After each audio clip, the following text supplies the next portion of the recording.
Exactly 8 days since I escaped from my own house following a raid that was carried out by the military and police at my home on the orders of Muhoozi Kainerugaba, Museveni's son, and the Chief of Defense Forces. We had gotten earlier intelligence from our friends within the army that he had issued orders to his men to come and harm me. So when we saw them jumping over our fence on the night of 16th January, I somehow escaped from my home and left. That night they didn't enter into our house. They stopped in the compound. 3 days ago, they once again jumped into our fence, hurled profanities to my wife and threatened to break into my house. That was the second time. Now last night was the third time for them to raid us. They came in hundreds, according to my wife. They broke every door in our house, including those that were not locked. They took away all our documents, from academic documents, land title deeds, and all important documents. They took every gadget, phones, chargers. They took our internet system. They even took all the laptops, including children's school laptops. They also took away our CCTV camera system and destroyed anything that they could destroy, broke glass and cut even our chairs. They put my wife on gunpoint, demanding that she shows them where I was. They even forced her to remove the passwords from her phone and our laptops, but she refused. Well, these and many things that Museveni's regime is doing through his son and his other people are not signs of strength. These are signs of weakness. If Museveni claims that he won the election, why is he panicking? Why is he doing all manner of terrible things? Why is he harassing people? Why is he harassing me and my family? Those are signs of shame. Those are signs of illegitimacy. Now, my message to you, fellow Ugandans, I am not in my home because I still want to be able to speak to you like I'm doing.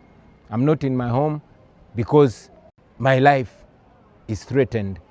I take this opportunity, first of all, to thank the international community for the voices that they've raised, but to also encourage them to keep an eye on Uganda, especially at this critical time. To you, fellow Ugandans, this is our country. All this is being done to intimidate us. They've abducted two of my deputy presidents, Lina Zedriga and Jole Tukamshaba. We don't know where they are. They've arrested Mwanga Chivumi, my deputy president in charge of Buganda region, and many other comrades, to sow fear in us. I encourage you to be strong, to be smart, to be creative. These people are not as strong as they purport, and indeed they are not as smart as they are. They failed to find me for 8 days. I also tell you that we must never give up. Uganda is our country and we must fight and liberate it. I will resurface at an appropriate time to forward our struggle. In the meantime, I'm not home because I'm trying to keep safe, I'm trying to keep alive, and I want to keep communicating to you. We shall overcome, we shall be free. People power. As they usually say, when the gods are about to finish you, they make you go crazy. And this is what is happening in Uganda, specifically to one man called Muhoozi, the son of the general.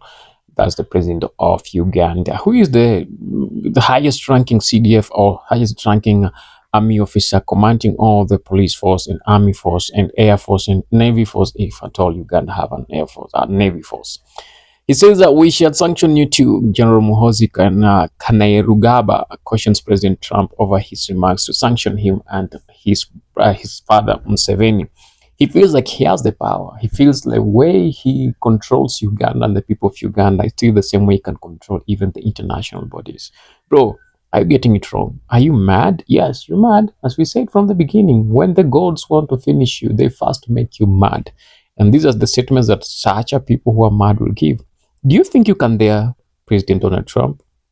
Do you think there's anything that Uganda will sanction the US on? Okay, he says this because he feels he's in position.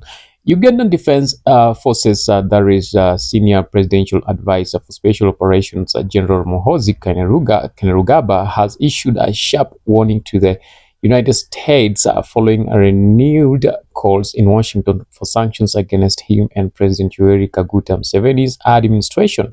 Speaking through the public statement shared on social media, because that's where he shares most of them, that is on X platform, Muhoozi dismissed the possibility of external pressure influencing Uganda's political or security decisions.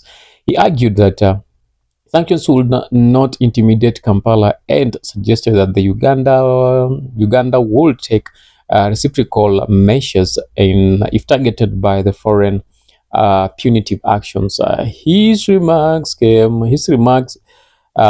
come amid growing scrutiny from some U.S. senators and people. Muhoozi comments were widely interpreted as a direct response to the recent statement attributed to the U.S. political figures pushing for tougher measures against senior Ugandan officials. This comes in after the general elections that were marred with a lot of malpractices and rumors and reports suggesting that there are very many people who've been killed, a good number of people who've been killed. And previously, you saw him write on his X platform saying that at least 22 NUP foot soldiers were killed, and he wishes that that number could be more, or he wishes they could have done more than that. And he says, sends a death threat to the presidential candidate Bobby Wine, saying that if he gets him anywhere, he will completely unalive him, because he feels Bobby Wine is the one bringing disorder in Uganda, which is not true as per the facts on the ground. And he feels he's got a track, man. And I don't feel, but I feel like this guy might be writing on socials, on X platform, saying that he's joining Iran to fight against the US, or he'll be sending Ugandan soldiers to Iran to fight the US. That would be a crazy statement that this guy would make if he dare makes that. If he dare makes that, maybe he should remember what happened, the rescue of the Israelis in Uganda. He should remember that. And in fact, that should be on it, because if he dare does that, that is what will happen in Uganda in the very soon. And him and Museveni and the close allies within the administration will be taken away immediately out of Uganda and sent to places where no one will ever know whether they exist or not, or where they will face public judgment in one of those countries, maybe in the ICC or somewhere in Israel. That one aside, that is not what we're looking into. But this is what is going to happen. The Ugandan regime is coming to an end, and some of the statements that are being made by General Muhoozi will be the very statement that will bring the Ugandan regime to the end. Maybe the end of Museveni's rule is coming to an end, and the heavy hand of his son onto the Ugandans is also coming to an end, and everything that is happening now builds a momentum. It's building a momentum and attraction on what most of the external bodies or external forces will use as a justification to go to Uganda, enter Uganda, and topple the government as easy as possible. As usual, what is happening in Iran might also happen in Uganda, but now we cannot compare Iran and Uganda, because Iran has more military power than Uganda. And with that, Uganda is set aside to be destroyed in the Venezuela's way. And yes, it is what it is, as we have said and kept on saying. When that day comes, there is Swahili proverb that says, siku ya nyani kufa mti zote huteleza na mbio za sakafuni huishia ukingoni.